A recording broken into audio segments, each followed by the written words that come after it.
Dat biblische ökonomische System. Erfahrungen uit dat werkliche Leben met Gott zijn ökonomisches en financiële systeem. Geschreven van Viktor en Doris Martens. TheÄwasat en Jeläst van Arnold Rempel. Dat biblische ökonomische System. Van die deel aan, als God Abraham een schop en de steed van zijn zoon Isaac geeft, heeft Jehovah Jireh de bedienung. God is mijn verzorger. Aber wo verzorgt Gott ons en ons alldagelijks leven? Wo verzorgt hij de armen, wat zich bemühen dat alles uitreichen zal? Wo verzorgt hij de rijken, wat meest niet weten wo Gott wil, dat ze ihren rijkdom aanwenden zullen? Wo verzorgt hij de middelklasse mensen, wat zich damit beschaffen, ihre Finanzen zwischen Armut und Reichtum recht anzuwenden? In dit boek maken Viktor en Doris Martens ihre Horten op, de Geschichten uit ihre Levens mit zu teilen, wo sie Gott als ihren Versorger erfahren haben. Dit is nicht eine Geschichte von hastig von Kadren naar Reichtum kommen. Dit is alle eine Geschichte von ihre Zweifels, ihre Ängste, Verfehlungen und ihre Glaubensschritt. Dit is eine Geschichte, wat oprechtig en uitvaderend mitgeteilt wordt, wat einen Gott openbaart, wat op besondere Weg verzorgt.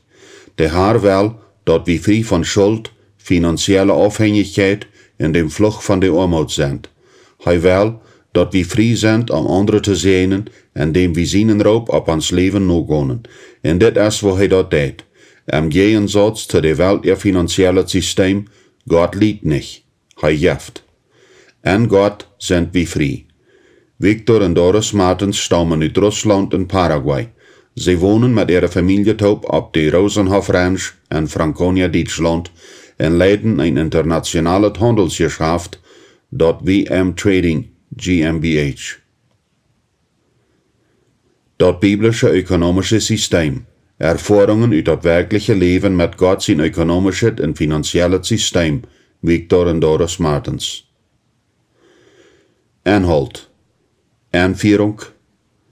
De eerste deel, wo ik Gott seine Barmherzigkeit erfuhr. Gott sein erstes Lehrprogramm, freiwilliger Dienst. Gott sein zweites Lehrprogramm, von Deiner zu der Bank zu Geschäftsleiter.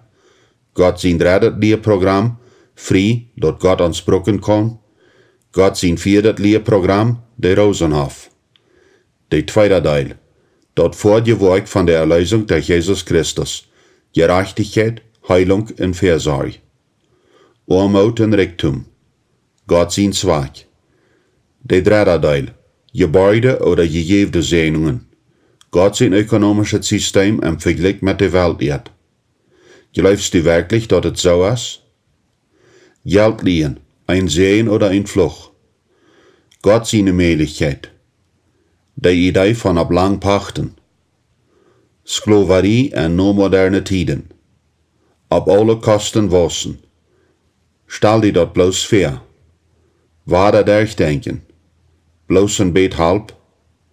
Richtung stellen. Gott seine Ideen sind ein Sehen vor allem. Wat van Gott mir noch schafft. Alles Barmherzigkeit, aber nicht ein Stück von einer Torte. Unmöglich. Wat dat hort wel. Vierter Teil. Dat Fundament von dat biblische finanzielle System. Barmherzigkeit, dat Entlotungsjahr. Doe dat anders. Nu woord van Viktor. Nu woord van Doris. Enfieerunk. Onze Einstellung über materielle Jeder sagen uns viel über uns Verhältnis mit Gott, in unserem Glauben, in uns Vertrauen auf Arm als uns himmlischer Vater.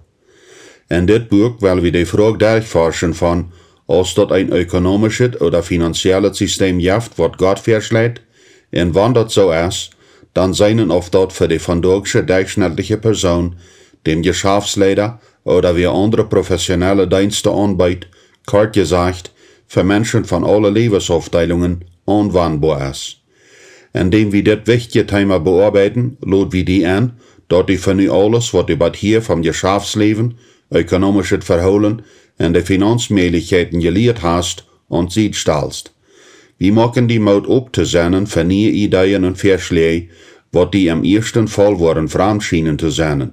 Und, wenn irgendwas in diesem Studium beleidigend zu sein scheint, dann hol dat bitteschön immer im Denk, dort Gott immer uns bastet am Sein haft, und wie, die Schreiber haben auch dort am Sein. Wir wollen unsere eigenen Erfahrungen mitteilen, unsere Freuden und unsere Ängste, unsere Gewünste und unsere Verfehlungen. Indem wir unser Leben so einzelheitlich bekicken, es uns dort darum zu daunen, zu beweisen, wo Gott Menschen mit wenig oder keine Erkenntnis von seinen Wegen von Finanzen nehmen und sich leiten kann. Indem wir auf unsere Reise Rot nahmen, ward wir an, dort für uns am besten wir, wenn wir uns nicht stieperten, und dort stunden, dort uns fair war von Leben und unsere Entscheidungen nicht immer Gott sein Bastet für uns wahrer spiegelten. Die Bibel enthält rühm 2500 Vers, wat mit materielle Jeder zu daunen haben. Dort sind viel. In unserer Kindheit haben Doris und ich all von Gott seine Erlösung durch Christus gelehrt. Aber uns Unrecht an finanzielle Sachen, in materielle Jeder, kämen durch weltliche Universitäten und Schulen, wat auf weltliche Werte, weise Einstellungen in ungöttliche geistliche Wirklichkeiten gegründet werden. Mit dieser Enfieerung müssen wir uns mit etlichen Fragen beschäftigen. Ist das Thema von ökonomischen Sachen bei Gott was wichtig? Ist ökonomische Kenntnis wichtig für uns Verhältnis mit Gott und für uns ökonomisches Wiederkommen? Kann das sein, dass uns weltliche Denken und Verholen einmal besieht Gott seinem guten Plan oder sogar durch jeden geht? Uns Gott ist ein persönlicher Gott. Er ist uns Vater und wir sind seine Kinder. Gott läuft uns und will ein wirkliches, persönliches Verhältnis mit uns haben. Das ist sein Plan für jeder Einzelne von uns. Er will uns segnen und Gutes tun für uns. Gott hat uns als Schreiber befohlen, dass wir andere dienen sollen, indem wir mitteilten, was er in unser Leben getan hat. Wenn wir unsere Geschichte vertalen, puch wir nicht, über dort wir gute Christen sind. Wirklich wird es eine 10-jährige Reise mit vielen Kämpfen, und wir wollen nicht den Eindruck geben, dass wir uns Ziel erreicht haben. Wir sind immer noch in der Weges. Du hast noch viel zu lernen. Die Erfahrungen, was wir bald nu gehabt haben, sind bloß ein Part von dat Puzzle. Aber wir hoffen, dass unsere Erfahrungen mit Gott andere ermutigen worden, all ihr Vertrauen auf Gott zu setzen und mit einer höheren Verpflichtung mit Gott zu leben als jemals vorher.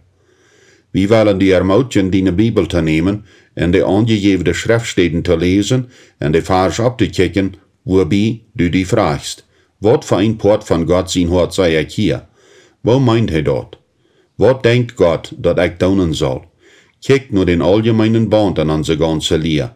Gott läuft dir und es gut zu dir, und er wird dir seine Plans wiesen. Wenn du abhörst mit die Selbstveramte Reich vor dir, wirst du entdecken, was Gott sein Sein am Hort für dich und dein Gott seinen ist.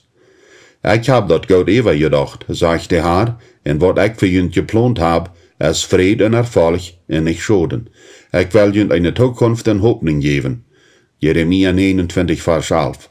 Ons Gebet ist, dass dein Glauben an Gott wachsen wird und ein vertrauender Glauben wird.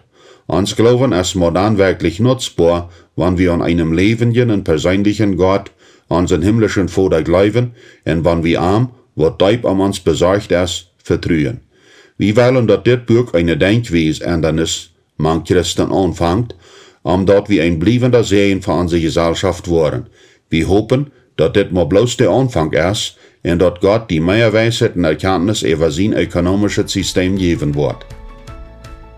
Dankeschön für das Buchhorchen, das biblische ökonomische System. Wir wünschen, dass das Buch es sehr was für dich.